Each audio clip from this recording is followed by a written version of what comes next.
Hi guys, welcome to my channel. Today we are going to discuss about Rimuru's Elegant Escape. This video contains spoilers, so with due let's get continue.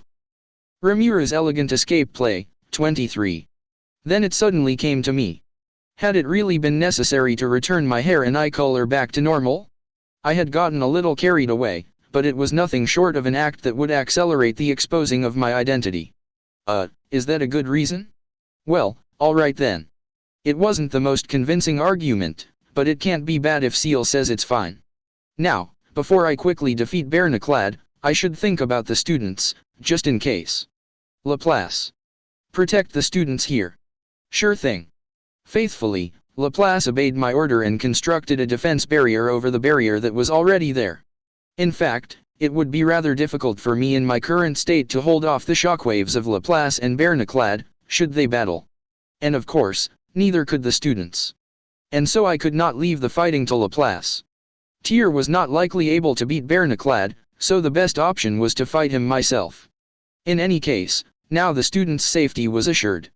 No matter how strong a demon Barnaclad was, Laplace was an awakened demon lord. If he created a defense barrier, no attack would break through it. The only thing left to do was for me to defeat Barnaclad. Ha ha ha. You think one little insect is going to be enough to entertain me? Barnaclad said confidently as he looked at me. Well, he's dead. But, if the others find out later that he talked to Rimuru like that, and that we didn't do anything, won't they be furious? Tyr. Don't say such ominous things. If Sui and Diablo found out about this, I don't want to even imagine what they might do to us. They won't stop, regardless of Lord Rimuru's forgiveness. Right? Right. Well, thankfully, we're the only ones here now. So let's keep it a secret. Okay. I won't tell anyone. Good. Otherwise, we'll end up in the worst kind of danger. I could hear their hushed voices whispering to each other, but it was me who said that I would fight, so they were not responsible. Besides, in a way, it couldn't be helped that people would underestimate me now. After all, I was no different than any other human. So Barnaclad's estimation of me wasn't particularly wrong. Sorry, but I don't think it will be that fun for you. It's nothing personal, but I don't like to hold back. If you want to be angry about it, don't hate me, hate yourself for having the wrong amount of strength. I said to Barnaclad, without much interest. Really, there wasn't any deeper meaning to my words. If he had been just a little weaker, just enough so that the rock elephant and the others could have stopped him, I would not have had to annihilate him. Or if I had one other awakened demon lord with me now, I would be able to disarm Barnaclad while still protecting the students. But then again, Diablo, Suiortian and Benimaru would have turned him into dust without a second thought. So perhaps there really was no other fate for him other than death. Now that I think of it, it's not I, the great demon lord, but my subordinates who are dangerous and extreme. It was quite impressive that I was able to hold everything together. I was doing quite well, really. Oh. Seal seemed like she wanted to say something, but I'd rather not hear it. I have to stop thinking about stupid things and deal with Barnaclad. Barnaclad did not exactly like what I had just said. I had condescendingly informed him of his impending defeat, so it was no wonder he wasn't too amused. Hey ah ha ha. What a delightful person you are. However, you should know that such foolishness and misunderstanding of your own worth will do nothing but invite misfortune. He smiled and showed no sign of moving. Then he shrugged, sending great bursts of magic from his hands. The nuclear strike magic, nuclear flame, burned everything around me. And burned the students behind me as well, or so it would have looked to Barnaclad. Oh? Dying in one hit is hardly entertaining, you know? Not only that, but I was looking forward to slowly savoring the taste of those students. But a few of them seemed to have been caught in the attack. There was a hint of regret in his voice as he watched the blazing furnace he had created. He believed in the energy and force of the magic he unleashed without any doubt. Too bad. Is that right? You said it was one hit. But I was merely offering you the first move. Didn't I tell you?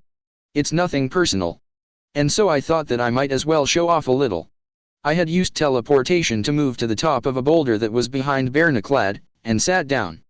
That is when I spoke, all the while feeling a little sorry for him.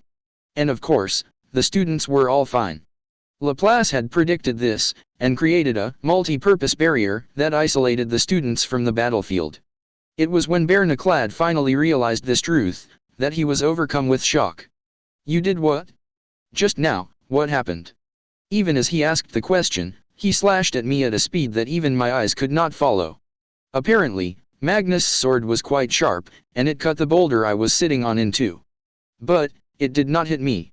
While my eyes couldn't follow it, magic perception and Godspeed thought allowed me to see Barnaclad's movements and predict them. Barnaclad had measured my strength by the amount of energy alone, and that was his mistake. But then again, he had used his strongest magic attack as his first move, so he hadn't exactly been holding back, either. Not that any of it mattered. What? It's called teleportation. I gave you the first move and even gave you enough time to attack me just now. Satisfied? So saying, I used teleportation again to move right in front of his chest, and unleash an imaginary blow with minimum force. Gah! Barnaclad collapsed in agony. It was actually impressive that he was alive. Well, I had to save Magnus, and so I had adjusted it so that the physical damage would be at a zero, but it seemed that I had forgotten to erase the damage from the actual punch. Still, Magnus deserved to be punished a little, so this was nothing to worry about.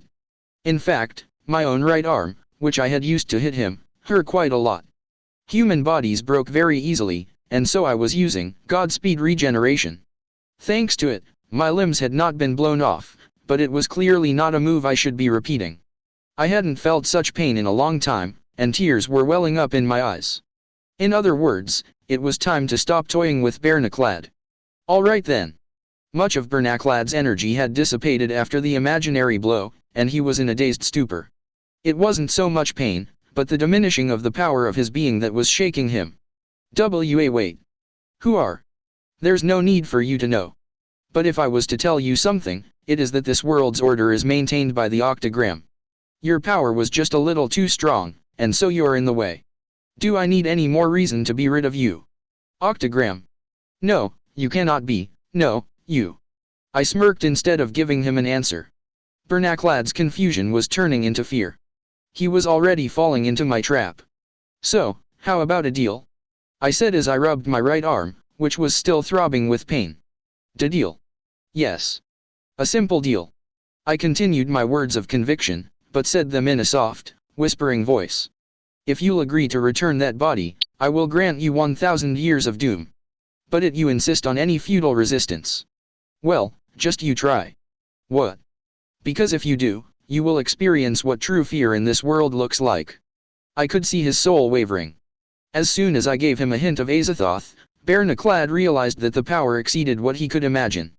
He understood now that I had a power that he could never even comprehend. Tremendous fear. It welled up from the core of his soul. It looked as if it was struggling against what reason remained within Barnaclad. But it was no use. Barnaclad had lost the moment he felt fear as he saw me in front of him. He closed his eyes and hesitated for a second. Just as you say. 1,000 years, I shall repent for the foolishness that caused me to go against you. That is how I shall spend my time. Shrunken, with drooping head, Barnaclad agreed as if requesting for forgiveness. Good. Now I wouldn't have to feel any more pain. Things would be easy now. A wise decision. I will allow you to work for me after 1,000 years. Now, go. Barnaclad's spiritual body left Magnus, then turned into dust, leaving only the soul. I used a mysterious light to hide the fact that the demon's body had vanished. Any students who had been watching would assume that I had won through the use of some unknown magic. At least, I hoped they did. No, it should work. I told myself, as I made sure that Magnus was alright. He was unconscious, but his mind and body were intact. The mind pollution had vanished along with Barnaclad. That meant that Barnaclad had kept his word. As Master Seal was in agreement, my method was clearly quite impressive. Winning alone would be easy, it was getting Magnus back unharmed that was difficult. This body could not stand nihility collapse. It would have meant victory without a doubt, if I used it, but at the same time, I would have been forcefully sent back to Rimurun's body, which should be with Shana Enshin. I was prepared for that worst-case scenario, but thankfully, Barnaclad was smarter than I had thought. It was all over now. Magnus was unconscious and Berna and Clad were dead. Irina and Rizuri were fine, but it seemed like there was not much time left until the effects of the medicine would wear off. According to Seal's appraisal, there were dangerous substances mixed inside, and they would not be able to move for quite some time as a side effect. So essentially, none of the members of the Humanity Emancipation Alliance could move. Irina and Rizuri slumped, powerless. The teachers moved to have them bound up. The students had won. Cheers echoed around us. I felt as if the many eyes that looked towards me were filled with passion. Did you see it? My special magic. Yes. The students all stood in a line and nodded. Due to Moss's efforts, the monsters of the island were also safe. And just like that, the matter finally came to a close. Now I just had to bind them all and take them back for questioning, or so I thought, but it seemed like I was getting ahead of myself. There was someone who was so insignificant that I had forgotten him until now. He came to me while laughing in a high-pitched voice. Wah ha ha ha. That Magnus was nothing after all. It seems that he cannot do anything without me, Jugulus. To think he would lose to such children. Irina and Rizuri, what are you doing? Where is Berna and Clad? Won't you hurry up and kill the rest of these people? What was wrong with him? He had appeared from a magic circle after I had defeated Berna Clad, so he understood pretty much nothing. Still, that had not stopped him from having convenient delusions, and he continued to give out orders in a pompous manner. Mr. Jugulus. It's over. What? What is? What is over? Jugulus. We have been defeated. Any further fighting would be meaningless. Magnus has been taken. We have no choice but to surrender. Irina and Rizuri understood their situation. There was no other way to twist this. However, Jugulus only snorted at them and replied in an arrogant voice. What? I had no idea that you two were such cowards. Headmaster Godama will grieve when he hears of this. But do not worry. I had thought that this might happen, and so I have arranged for a platoon to be sent from the land division. 30 soldiers in prototype enhancement armor. They say that each soldier is as dangerous as an A ranker. I doubt we have anything to worry about. Those monsters are nothing to us. As for you, abductors that call yourself the circus or whatever, you should stop this meaningless resistance now. And like that, Jugulus tried to convince us that they in fact had the advantage here. However, Irina and Rizuri had seen my power. And so Jugulus's words were nothing short of ludicrous. Give up. Didn't I tell you? We have already lost. Irina had accepted it and was now making an admirable attempt to persuade Jugulus. But Jugulus would not listen. What a foolish thing to say. How can we give up now? The Demon Lord robbed us of our status and honor as nobles. Headmaster Godama has promised to accept me. How can I suddenly act as if nothing has happened? You will be treated well if you come with me. Now, you must think hard on that. They clearly weren't seeing eye to eye. Jugulus was still not able to understand his situation. These kinds inconsequential people were always so stupid. In a way, he was unbeatable. Just then, something happened that only fed into Jugulus's convictions. An airship had appeared. Jugulus saw it and his face lit up. But it did not last for long. He had been at the height of glory for a second, but then his face froze over. I've been waiting for you. The airship landed and the gate opened. The person that climbed leisurely down the stairs was not a soldier, as Jugulus had hoped. Who are you? It was Diablo. Jugulus got his answer from a most unexpected direction. It's Lord Diablo. Came the surprisingly loud roar from the crowd. Even the doctor, Master Payuri, was screaming along with the students. Actually, she was basically leading them. If only she had a little more self-respect. Diablo was apparently hiding his identity now, which meant wearing casual clothes that appeared quite plain at a glance. But still, there was an aura that oozed out from him. This overwhelming sense of importance that he had was evidence of who he was. Basically, his disguise was pointless. Diablo? Bulletin but, what will happen to me? Jugulus swayed and then crumbled to the ground. What indeed? But one thing that was for sure, was that he would no longer work as a teacher. No way. Is it really him? Why is he here? But he is dressed rather roughly. And he still looks gorgeous. Came the scattered voices. Even those who had not immediately recognized him were soon informed of this fact by the zealous women in the crowd. There was no hiding it now. Some of the students were finding it difficult to keep up. So many things had happened in succession that it was difficult to process. and so I had planned to use a dream spell to trick them. But Diablo's sudden arrival had been so outlandish that it somehow had the opposite effect, and they had become cool-headed. Some of them were looking at us, back and forth. Then realization seemed to kick in. Sui was next to show himself, and another round of cheers erupted. Oh, my. Who is that man standing next to Lord Diablo? He is very handsome as well. Like that, even the less-known Sui became the center of much attention. In spite of this, he kept calm and collected. He. I finally found you. Diablo tried to hide my identity, perhaps as a precaution. However, as he was completely exposed, there was not much point in trying to protect me now. It's fine. People know about my escape already. And I planned to return after going to the forum. So there's no point in being secretive. I said to Diablo with a sigh. Then what now? But let's keep it a secret that I'll be participating in the forum. Also, I glanced towards the students. You can be responsible for ensuring that they keep their mouths shut. I shouldn't have to tell you this, but no violence and brainwashing, all right? I said, dumping everything onto him. Diablo nodded with a look of pleasure before kneeling with a bow.